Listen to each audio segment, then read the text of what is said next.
Hi friends, welcome back to my channel. ఈరోజు వీడియోలో నేను మీతో షేర్ చేస్తున్నాను మీకు వచ్చిన డౌట్స్ గురించి. సో చాలామందికి ఈ డౌట్ అనేది రేజ్ అవుతుంది. ఏంటంటే మగవారు ఎక్కువగా పపాయా ఫ్రూట్ని తినకూడదు అంటున్నారు, నిజమేనా అని చెప్పి. సో ఈ వీడియో ఎండింగ్ వరకు చూడండి. పపాయా మగవాళ్ళు తింటే మంచిది కాదా అనే విషయం మీకు అర్థమవుతుంది. ఓకే ఫ్రెండ్స్, ఫస్ట్ టైం కానీ మీరు నా ఛానల్ని చూస్తున్నట్లయితే ఛానల్ని సబ్స్క్రైబ్ చేయండి. అలాగే పక్కనే ఉన్న బెల్ ఐకాన్ని ఆన్ చేయండి. అది ఆన్లో ఉన్నప్పుడు నెక్స్ట్ నేను ఏ వీడియోస్ చేసినా దాని నోటిఫికేషన్ అనేది మీ వరకు వచ్చేస్తుంది. So guys, one small request ఏంటంటే మీకు ఈ వీడియో నచ్చినట్లయితే ప్లీజ్ లైక్ ఇచ్చేసి మీ సోషల్ మీడియాలో షేర్ చేస్తారు కదా.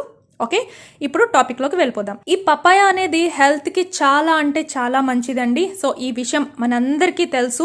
అంతేకాకుండా పపాయాని తీసుకోవడం వల్ల మనం వెయిట్ లాస్ అవ్వచ్చు, ఇంకా మన హెల్త్కి చాలా మంచిది. అండ్ ఆల్సో మన స్కిన్ గ్లోయింగ్ని పెంచడానికి చాలా వండర్ఫుల్గా వర్క్ అవుతుంది అని చెప్పి ఫ్రూట్స్ అనేవి ఆరోగ్యానికి చాలా మంచిది, రెగ్యులర్గా ఫ్రూట్స్ తీసుకోండి అని చెప్తారు మన డాక్టర్స్.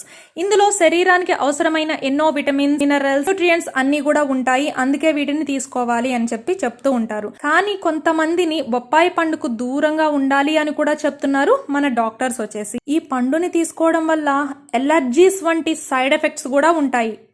అవి ఎలాంటి వారికో ఎవరికి వస్తాయో ఇప్పుడు తెలుసుకుందాం. శ్వాస సంబంధిత సమస్యలు ఉన్నవారు ఈ పపాయాని తినకుండా ఉండటం బెటర్ అండి.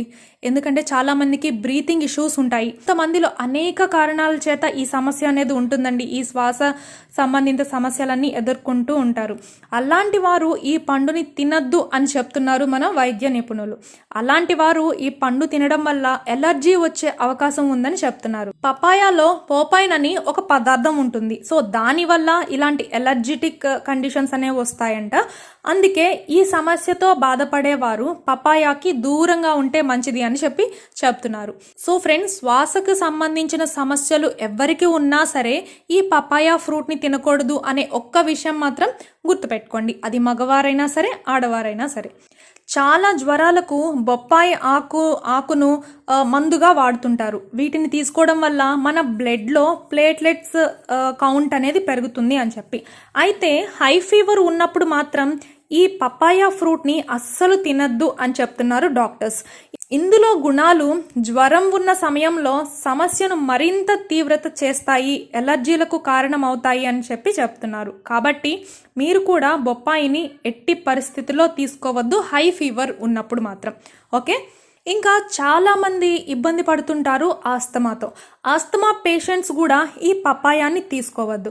ఇంకా ఈ ఆస్తమాతో బాధపడేవారు ఆహారం విషయంలో అనేక జాగ్రత్తలు తీసుకుంటూ ఉంటారు. అదేవిధంగా ఈ ఫ్రూట్ని తీసుకోవడం వల్ల వీరికి కూడా స్కిన్ ఎలర్జీ, మిగతా సమస్యలు వచ్చే అవకాశం ఉందని చెప్తున్నారు. నెక్స్ట్ వచ్చేసి మగవారు మాత్రం ఈ విషయం తప్పనిసరిగా గుర్తుంచుకోవాల్సిందే. ఎందుకంటే ఎక్కువ బొప్పాయి తినడం వల్ల అనేక సమస్యలు ఎదుర్కొంటారని చెప్తూ ఉంటారు. ఏంటంటే ఏదైనా సరే మనం లిమిటెడ్గా తినడం వల్ల ఎలాంటి సమస్యలు రావండి. అది ఎంత మంచి ఆహార పదార్థమైనా అధిక మోతాదులో తీసుకోవడం వల్ల అది మనకి సమస్యలుగా దారితీస్తుంది. ఈ పపాయా తినడం వల్ల మగవారిలో వీర్యకణాల సంఖ్య తగ్గుతుందని కొన్ని పరిశోధనలు గుర్తించినట్లు మన పరిశోధకులు చెప్తున్నారు. కాబట్టి మితంగా తీసుకోవాలంట. సో తప్పనిసరిగా గుర్తుంచుకోండి. అస్సలు తినకూడదు అని కాదు, తక్కువగా తినండి. ఓకే, ఇంకా ఎక్కువ బొప్పాయి పండు తినడం వల్ల బ్లడ్ షుగర్ లెవెల్స్ పడిపోతుంటాయి. బ్లడ్ షుగర్ లెవెల్స్ తక్కువగా ఉండటమే మంచిది, కానీ మరీ తక్కువకి పడిపోవడం మంచిది కాదు కదా. కాబట్టి మీ స్థితిని బట్టి ఈ పండును తీసుకోవాలి. ఓకే ఫ్రెండ్స్, నెక్స్ట్ గుర్తుంచుకోవాలి ప్రెగ్నెంట్ లేడీస్. సో ఈ విషయం అందరికీ తెలుసు. సో ప్రెగ్నెన్సీతో ఉన్నవాళ్ళు ఈ పండును తీసుకుంటే అనేక అనర్థాలు జరుగుతాయి. సో ప్రెగ్నెన్సీ టైంలో ఈ పండును తీసుకుంటే తల్లితో పాటు పుట్టబోయే బిడ్డపై కూడా ఆ ఎఫెక్ట్ అనేది ఉంటుందని చెప్తున్నారు. కాబట్టి వారు ఎట్టి పరిస్థితిలో ఈ పండును మాత్రం తీసుకోకుండా ఉండండి. ఒకవేళ తీసుకుంటే గర్భస్రావం అయ్యే అవకాశాలు చాలా ఎక్కువగా ఉన్నాయట. ఇంకా ఆరోగ్య సమస్యలకు పపాయా మందులా తీసుకుంటూ ఉంటారు. ఇందులో vitamin A, vitamin K, vitamin E, vitamin C, B complex, B1, B2, B3, B5 మరియు B9 వంటి పోషకాలు ఉంటాయి. వీటితో పాటు కొన్ని ఎంజైమ్స్ జీవక్రియకు సహాయపడతాయి. కాబట్టి శరీరానికి అనేక ప్రయోజనాలు ఇస్తాయి. అయితే ఏ విషయంలోనైనా కొన్ని జాగ్రత్తలు అనేవి తీసుకోవాలి, లేకపోతే మొదటికే మోసం వస్తుంది.